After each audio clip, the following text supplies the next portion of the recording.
Good morning.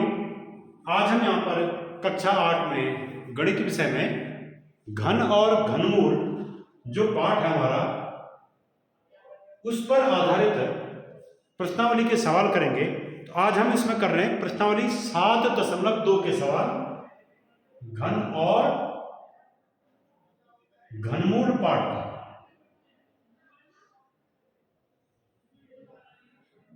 घन और घनमूल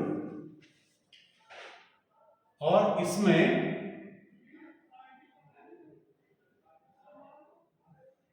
प्रश्नावली 7.2। तो इसको करने से पहले थोड़ा मैं आपको घन के बारे में बता देता हूं। घन किसे कहते हैं?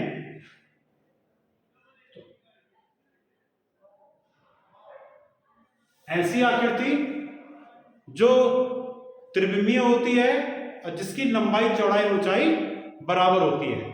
तो यानी ऐसा पिंड जिसकी लंबाई चौड़ाई ऊंचाई बराबर हो उस पिंड को हम क्या कहते हैं? घन कहते हैं। और घन के 6 फलक होते हैं, जैसे मैं यहां पर बता रहा हूं।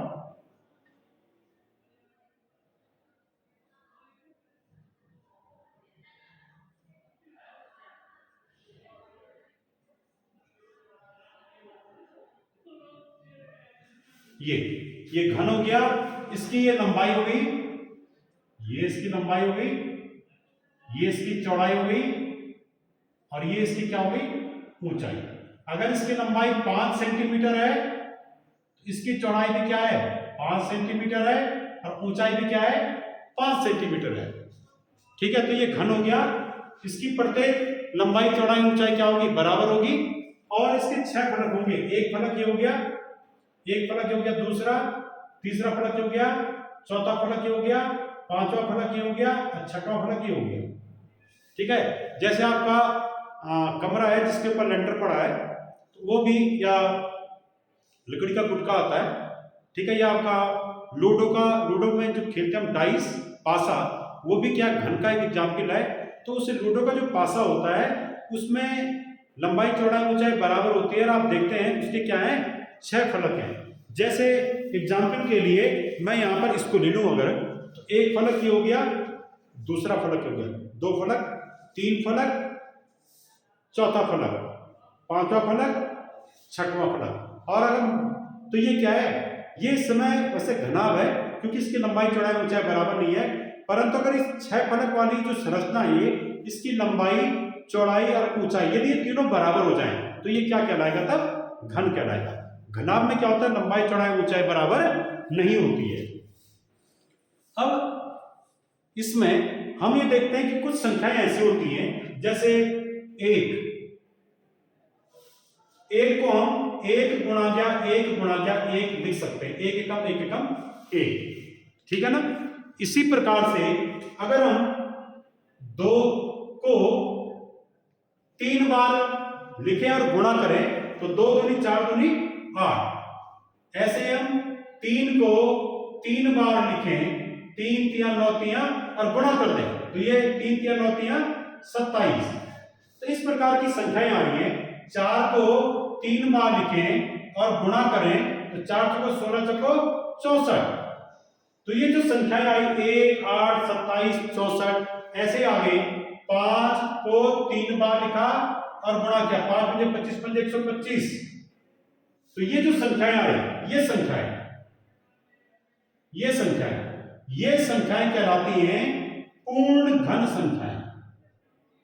पूर्ण घन संख्याएं ये कैसी संख्याएं? पूर्ण घन संख्याएं। जैसे एक अपूर्ण घन संख्याएं का मतलब क्या है? कि ऐसी संख्याएं जिनको एक जैसी 3 संख्याओं को गुणा करने पर प्राप्त किया जा सकता है, उन संख्याओं को हम पूर्ण घन संख्याएं कहते हैं। ठीक है, यदि एक जैसी 3 संख्याओं को हम आपस में गुणा करें और गुणा करने पर जो संख्या प्राप्त होगी वो संख्या पूर्ण घन संख्या कहलाएगी। तो जैसे यहाँ पर 1 है, ये क्या आया? 1 को 3 बार गुणा करने पर आया तो इसको हम 1 को 3 बार लिख रहे गुणा में, 1 की घात 3 लिख देंगे इसको। यहाँ पर 2 को 3 बार लिखा गुणा में, इसको हम 2 की घात 3 लिख देंगे। 3 का 3 बार लिखा गुणा में तो इसको 3 की घात 3 लिख देंगे। 4 को 3 बार लिखा गुणा में तो इसको 4 की घात 3 लिख देंगे। ऐसे 5 को 3 बार लिखा गुणा में, इसको 5 की घात 3 लिख देंगे। तो यहाँ पर एक अर्थ और आया कि 1 की घात 3 का मान 1 होता है, 2 की घात 3 का मान 8 होता है, 1 की घात 3 का मान क्या हो गया 1। इसको हम पढ़ेंगे 1 का घन, 3 घात पढ़िए चाहे घन पढ़िए एक ही बात है, ठीक है। 1 का घन बराबर 1, 2 का घन ये कितना हो गया 2 का घन 8, तो इसको 2 का घन पढ़िए या 2 की घात 3 या 2 to the power 3 equals to 8, 1 to the power 3 equals to 1 या 1 का क्यूब CUBE। घन को क्या पढ़ते हैं क्यूब, ठीक है। तो 1 का क्यूब 1, 2 का क्यूब 8, 3 का क्यूब 27, 4 का क्यूब 64, ऐसे ही 5 का क्यूब 125 या 125, ऐसे 6 का क्यूब 216, 7 का क्यूब 343। तो इस प्रकार से हम आगे अन्य संख्याओं के घन भी या क्यूब भी निकाल सकते हैं, ठीक है। आज हम यहां पर ये देखेंगे कि घनमूल कैसे निकालते हैं। तो देखिए जैसे 2 का घन, जैसे 2 का घन कितना आ गया 8 आ गया, ठीक है। तो हम ये कहेंगे कि 2 8 का घनमूल है। अब मैं घनमूल का, तो घनमूल मतलब घनमूल क्या होगा, ये 2 का घन 8 है तो 8 का घनमूल क्या होगा 2, ठीक है। 8 का घनमूल, 8 का घनमूल, तो किसी संख्या का घनमूल कैसे ज्ञात करते हैं, तो 8 किसी संख्या का घनमूल ज्ञात करने के लिए ये देखेंगे कि ये संख्या किस संख्या को 3 बार गुणा करने पे प्राप्त हुई है। तो जैसे 8 कैसे प्राप्त हुआ, 2 गुणा गया 2 गुणा गया 2, 2 को 3 बार लिख के गुणा करने पे 8 प्राप्त हुआ, तो 8 का घनमूल होगा क्या 2। अब इसको निकालने का तरीका क्या है, इसको निकालने का तरीका यह है कि 8 का घनमूल लिखेंगे, 8 का घनमूल, इसका चिन्ह हो जाएगा 8 के घनमूल का चिन्ह हो जाएगा ये बनाइए चिन्ह, ये करनी का चिन्ह, वैसे करनी कहते हैं इसको। अब घनमूल निकालना है तो यहां पर छोटे आकार में 3 लिख दिया, ये छोटे आकार में 3 लिख दिया, ये क्या दिखा रहा है घनमूल को, ठीक है। 8 का, इसको क्या पढ़ेंगे 8 का घन, इसका एक अर्थ और भी होता है, इसका मतलब होता है 8 की घात 1/3। 8 की घात 1/3 को इस प्रकार से प्रकट किया जाएगा, जैसे 125 का घनमूल कैसे निकालेंगे, 125 का घनमूल निकालना, तो घनमूल निकालने का मेथड हम बताएंगे, और 125 का घनमूल निकालने का जो इसका प्रतीक होगा वो कैसे करेंगे, यहां पर 3 लिखेंगे और यहां पर क्या लिखेंगे 125, तो ये कहलाएगा 125 का घनमूल, ये इसका प्रतीक है। या इसको ऐसा लिख दो 125 की घात 1/3। तो किसी संख्या की 1/3 घात का मतलब होता है उस संख्या का घनमूल, ठीक है। अब मैं यहां पर इसका मान निकालना बताऊंगा कैसे निकालते हैं। तो देखिए यहां पे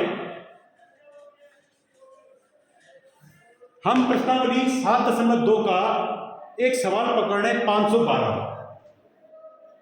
इसका प्रश्न नंबर 1 का तीसरा खंड 500, दूसरा खंड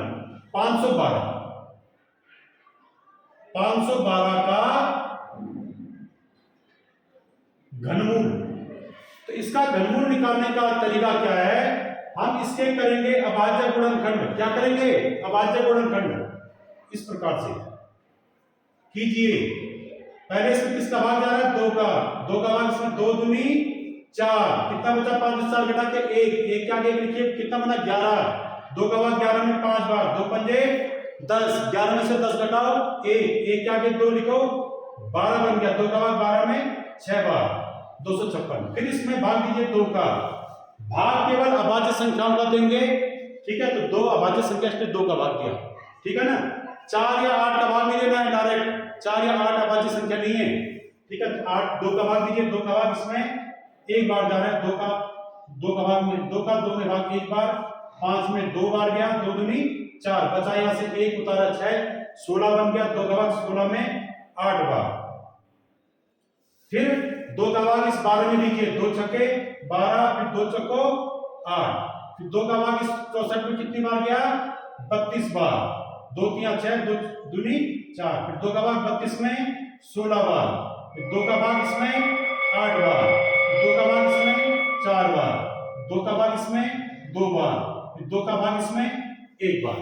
तो 512 के गुणनखंड दिया है, तो हम लिखेंगे 512 बराबर 2 गुणा गया 2 गुणा गया 2, 2 गुणा गया 2 गुणा गया 2 गुणा गया 2 गुणा गया 2 गुणा गया 2 गुणा गया 2, 1 2 3 4 5 6 7 8 9, 1 2 3 4 5 6 7 8 9, जितने 2 यहां लिखे उतने यहां लिख देना, यहां पर 1 आ जाएगा तो आपका काम फिनिश हो गया।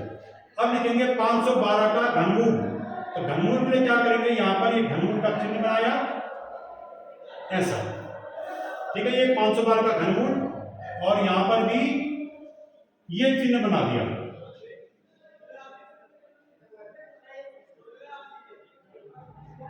ठीक है, ये घनमूल को दर्शा रहा है, ये 3। अब आप कैसे निकालेंगे इसका मान, यहां पर क्या करेंगे, पहले 512 के गुणनखंड लिखे, तब उसके ऊपर एक घनमूल का चिन्ह बना दिया दोनों तरफ। अब यहां 3 3 का समूह बनाइए, एक जैसी संख्याओं का 3 का समूह, ये 2 3 बार आ गया, फिर 2 3 बार आ गया, 2 3 बार आ गया। अब इस समूह में से, पहले समूह में से कोई एक संख्या यहां पर लिख दीजिए, फिर गुणा गया, फिर इस दूसरे समूह में से भी कोई एक संख्या यहां पर लिख दीजिए, फिर गुणा गया, तीसरे समूह में से कोई एक संख्या यहां पर लिख दीजिए, और ये आपका आ गया 512 का घनमूल। तो 512 का घनमूल हो गया, इनको गुणा कीजिए, 2 दूनी 4 दूनी 8, तो 512 का घनमूल आ गया। आप सही कर रहे हैं गलत कर रहे हैं इसकी पहचान लिया, 8 को 3 बार गुणा करके देखिए 512 आएगा, 8 गुणा गया 8 गुणा गया 8, तो इसको गुणा करके देखना कितना आएगा, यही आएगा 512। अगर नहीं आ रहा तो आपका उत्तर गलत है। ठीक है, तो 512 का अभाज्य गुणनखंड विधि से घनमूल निकालने का तरीका यह है। अगले टॉपिक में हम इसके और सवाल करेंगे। Thank you.